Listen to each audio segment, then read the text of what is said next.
Mama itu suka jahilin berondong-berondong.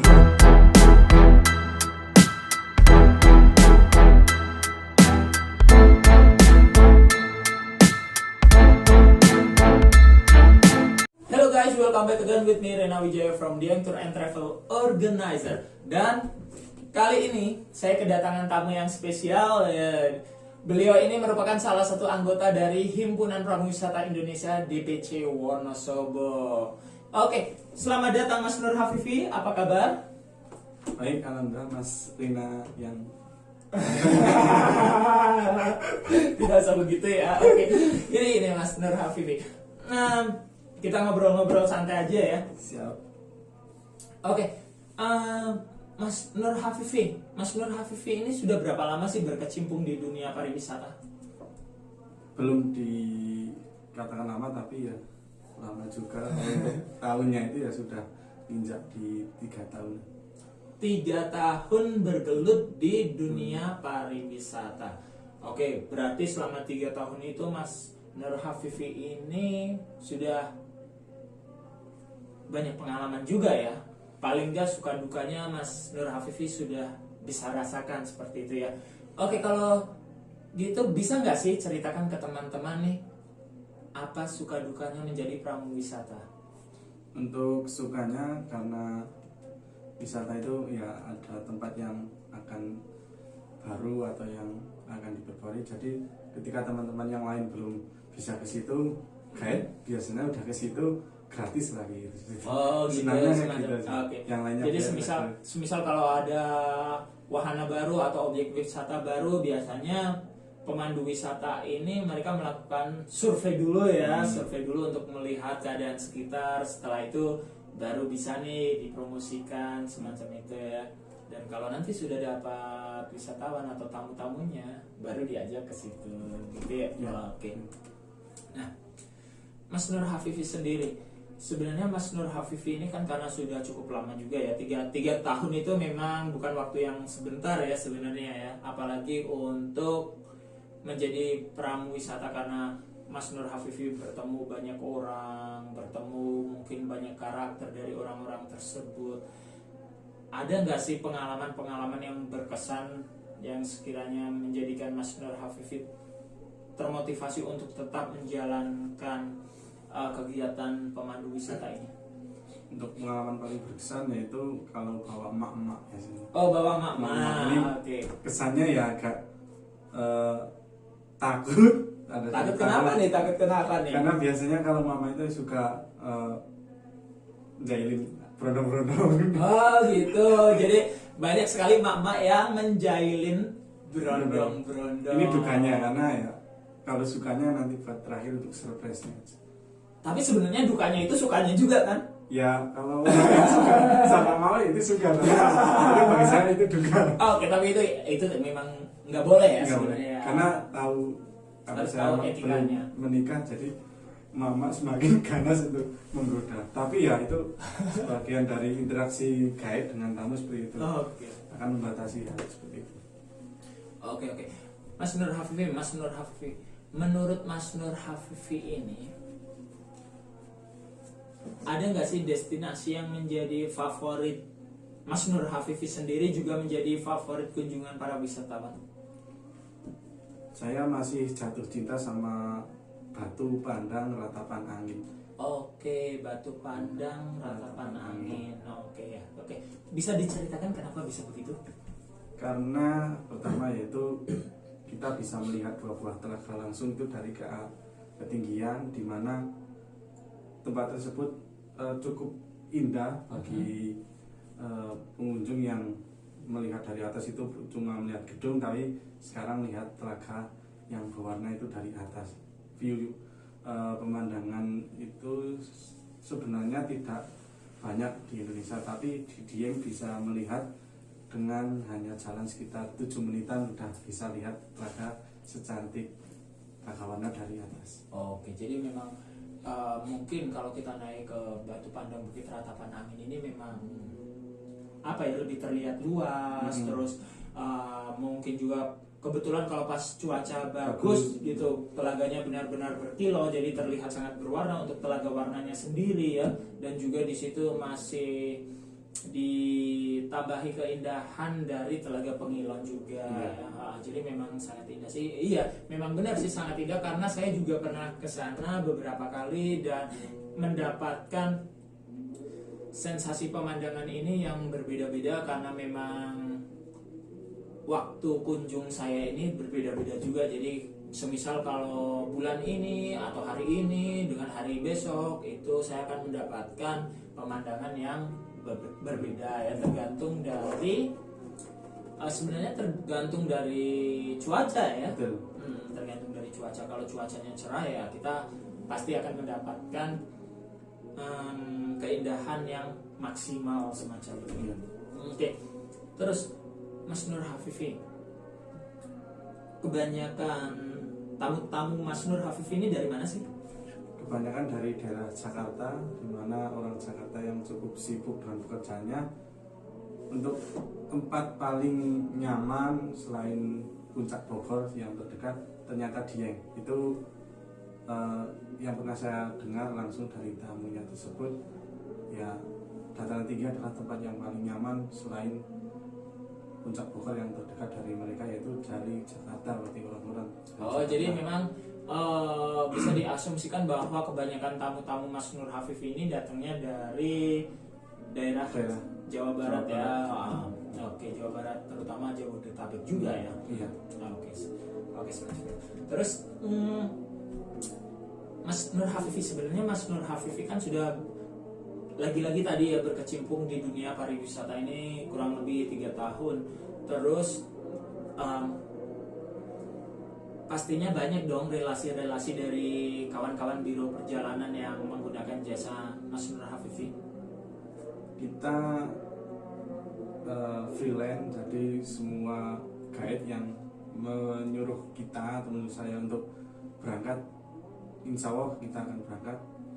Jadi tidak ada kata saya guide dari biro itu. Jadi memang tidak ada keterikatan ya? Dari salah satu. Tapi banyak ya pastinya ya? Karena di Dieng ternyata bironya banyak, jadi Oke. Jadi memang udah banyak relasi dari biro wisata lokal maupun dari luar daerah tersebut juga ya. Oke. Ya, untuk Mas Nur Hafifi, sebenarnya untuk menjadi pemandu wisata ini menjanjikan gak sih? Menjanjikan di tempat Wonosobo di mana biaya hidup itu murah. Tapi ternyata ada pekerjaan yang menjanjikan, yaitu guide. Kalau misal kita setiap hari berangkat itu ya nominalnya sudah sampai puluh ini. Ini kalau setiap hari berangkat. Wow, jadi lumayan ya sebenarnya ya untuk kapasitas kota kecil semacam ini berpenghasilan segitu ya, lumayan juga ya. Lumayan juga ya. Oke, emang sebenarnya harus pintar-pintar kita sih, karena kita selaku freelancer ya, katakanlah pemandu wisata yang tidak terikat dengan salah satu biro, otomatis peluang untuk kerjanya juga lebih banyak ya, karena ya kadang biro A, biro B, biro C gitu kan, kadang membutuhkan tenaga kita. Oke, kalau sebenarnya untuk Mas Nur Hafifi sendiri aktif nggak sih dalam keorganisasian Himpunan Pariwisata Indonesia ini? Saya dipaksakan untuk aktif karena saya pernah mengusulkan ada beberapa organisasi yang di situ membantu kepengurusan harian. Kita bentuk namanya Korlap atau koordinator lapangan, yang di situ akan menjadi tangan kanan pengurus ketika ada beberapa agenda acara yang harus diselesaikan secepat mungkin. Jadi ada bahasanya pengurus kedua setelah pengurus. Jadi saya berkecimpung di sana. Oke, jadi semacam ada pelimpahan nada dari pengurus utama ya, semacam itu. Oke, jadi berkecimpung di situ juga Mas Nur Hafifi. Oke, biasanya itu dalam kegiatan yang bagaimana sih? Jadi selain kita sebagai pemandu, ada kegiatan yang tidak jauh dengan kepemanduan, seperti halnya kita ada program atau belajar bareng tentang pemotretan, tentang bahasanya penambahan fotografi ya itu fotografi maksudnya ya, ya. dan penambahan info karena Dieng itu ternyata infonya tidak bisa dipatenkan. Semisal kayak geodipa itu kalau semisal kita berpandangan atau mengambil informasi itu yang tahun lalu itu tidak tepat, karena kalau kita belajar lagi ternyata ada penambahan sumur, penambahan apa itu kita harus update informasi ya. Jadi oke guys, jadi di sini intinya memang sebagai pemandu wisata itu tidak boleh bosan-bosan untuk menggali informasi ya. Jadi sebisa mungkin informasi yang kita sampaikan kepada wisatawan itu benar dan update ya, semacam itu. Oke, terus untuk Mas Afifi belajar sejarah ya? Belajar sejarah khususnya untuk kepemanduan kan ya. Oke. Sebenarnya tempat bersejarah di dataran tinggi Dieng itu yang mana sih? Kalau sejauh ini masih di percandian, walaupun sebenarnya kalau kita gali banyak sekali sejarah seperti halnya rambut gimbal dan lainnya itu kan masuk juga sejarah, karena itu ya kemunculannya kan ya ada faktor sejarahnya ya. Ya. Tapi yang biasa diminati untuk atau biasa disampaikan untuk faktor sejarah ini biasanya berkaitan dengan candi. Candi. Oke, boleh ceritakan sedikit Mas mengenai percandian di dataran tinggi Dieng ini? Jadi Candi Dieng itu ya candi mungil, tapi sejarahnya ya tidak mungil juga, tapi secara besar di mana terbentuknya pusat peradaban Hindu pertama itu ya di Dieng. Oke, jadi memang sebenarnya memang apa ya? Benar-benar merupakan salah satu destinasi yang wajib dikunjungi ya, apalagi kalau kita sebagai pecinta sejarah kita memang harus tahu ya. Oke, jadi kita datang ke candi, kita belajar sejarah, kita belajar bentuknya ya, sebenarnya kita belajar arkeologi juga ya, semacam itu. Jadi memang benar-benar menjadi pemandu wisata ini dituntut untuk bisa memberikan informasi yang sedetail mungkin. Oke, Mas Nur Hafifi selain ke dataran tinggi Dieng, adakah tempat-tempat yang lain yang misal di kalangan Kabupaten Wonosobo ini aja? Ya, jadi perlu diketahui teman-teman semuanya, para pecinta wisata alam, di Dieng itu sebenarnya hanya sebagian kecil wisata yang ada di Wonosobo, khususnya untuk wisata yang terdekat dengan Dieng. Ada Telaga Menjer, Waduk Badas Lintang, dan curug-curug yang cukup banyak di Dieng, terdekat dengan Dieng, yang sebenarnya kita akan kenalkan dengan pintu masuk Dieng lagi, karena ya belum dikenal oleh orang di luar sana. Jadi ketika mau berkunjung ke sana harus pakai kita. Oh gitu ya, jadi harus pakai kita ya memang. Sebenarnya di Wonosobo ini banyak sekali objek wisatanya ya, banyak sekali objek wisatanya selain apa yang ada di dataran tinggi Dieng, tetapi di tempat lain sekitaran Kabupaten Wonosobo ini juga banyak sekali seperti Telaga Menjer, terus Bukit Saroja, terus ada juga Badas Lintang tadi disebutin ya, walaupun lokasinya sangat jauh dari kota Wonosobo ini, tetapi memang menawarkan keindahan alam yang sangat-sangat memukau ya. Terus juga ada apa ya? Air terjun ada? Ada air terjun Sikare. Oke, air terjun ada. Terus Wonosobo itu yang tidak punya apa ya, tempat wisata? Wisata pantai. Iya, oke guys, sekedar informasi kalau ternyata Wonosobo ini tidak memiliki pantai, tetapi jangan salah, kita tetap masih bisa berwisata air kok di kota Wonosobo ini. Ya, jadi ada Badas Lintang tadi itu memang salah satu waduk terbesar di Asia Tenggara. Jadi kalau kita lihat tuh sudah luasnya kayak lautan ya. Kalau bagi mata kita ya kayak lautan. Dan juga kita bisa berwisata apa ya di sana ya? Naik perahu. Iya, naik banana boat. Oh, ada banana boat juga. terus juga mungkin kita bisa memancing ya, terus kita juga bisa melihat. Oh ya, saya dapat informasi bahwa untuk Wadas Lintang sendiri ini kita bisa melihat sunset. Ya, sunset yang sangat bagus. Terus juga katanya kayak ada desa Erorejo gitu, namanya cukup unik ya. Bisa diceritakan Mas, desa Erorejo itu apa? Desa Erorejo itu di mana di situ ada tempat yang baru, sebenarnya baru karena airnya itu surut dan terlihatlah objek tersebut. Jadi kalau misal waduk itu tidak surut tidak akan terlihat yang namanya lubang sewu. Lubang itu lubang ya benar. Lubang sewu itu ya 1000. Jadi karena tidak bisa dihitung lubangnya dan dinamakan lubang sewu yang berada di Erorejo. Desa Erorejo tersebut. Oke, ada. Berarti tapi itu pada musim tertentu ya? Iya, musim kemarau khususnya, yang dimana debit airnya lebih rendah daripada hari-hari atau musim hujan semacam itu ya. Oke, jadi ada lubang sewu itu kalau misal teman-teman datang ke Wadas Lintang gitu pas bulan-bulan Juni, Juli, Agustus kemungkinan ya, saat musim kemarau air akan sedikit surut dan teman-teman bisa melihat banyak sekali bebatuan-bebatuan yang membentuk atau terbentuk ya dan tertata rapi bagaikan batuan-batuan yang memiliki banyak sekali lubang-lubang, makanya disebut lubang sewu. Oke, semacam itu.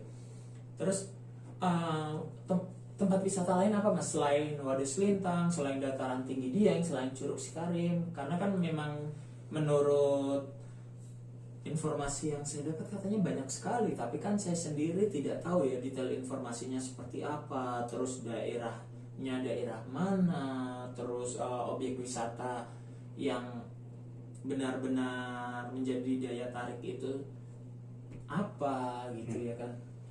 Jadi di tempat dingin di Wonosobo itu dianugerailah tempat yang bisa katakan menjadi obat, yaitu ada pemandian air hangat atau kali hangat. Itu adalah salah satu ya obat bagi orang yang kedinginan. Wonosobo itu ya kita nggak cari selimut ya untuk menghangatkan tubuh sih, tapi kita ada tempat yang lebih bisa menyehatkan atau bisa untuk menyehatkan tubuh kita dengan berendam di air hangat. Ada beberapa titik, tapi yang paling luas atau paling dekat dengan jalan raya itu ada kali hangat. Oke, jadi ada itu kalau tidak salah yang disebut taman pemandian kolam kali hangat. Iya. Kali hangat itu Kali ya. hangat. Oke, kali hangat. Oke, benar sekali ya Mas. Jadi memang Wonosobo itu banyak sekali objek-objek wisatanya ya. Terus selain itu ada nggak sih untuk tempat-tempat wisata yang mendukung aktivitas-aktivitas tertentu, semisal kayak camping atau semisal kayak kita mau melakukan outbound gitu ya? Iya, ada beberapa tempat yang bisa dikatakan wisata minat khusus.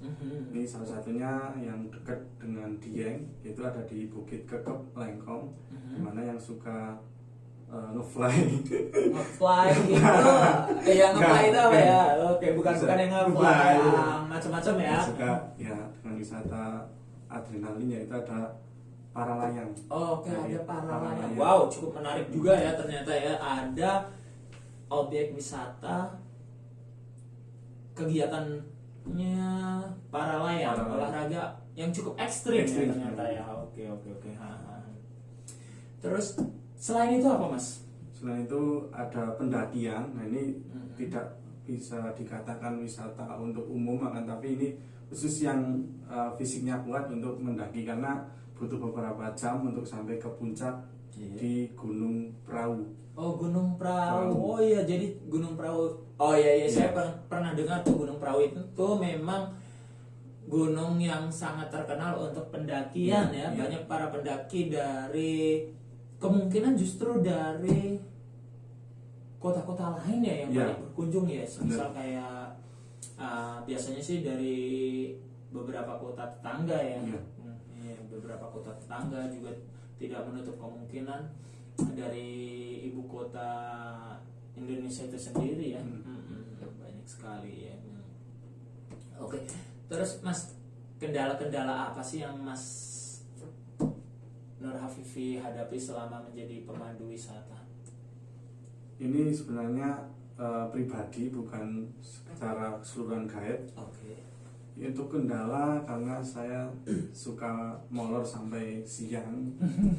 Ini kendala bagi Suka saya. tidur sampai Ya, siang ya. Oke. Ini adalah wisata yang mengharuskan kita harus bangun pagi banget, pakai banget ini karena Iya.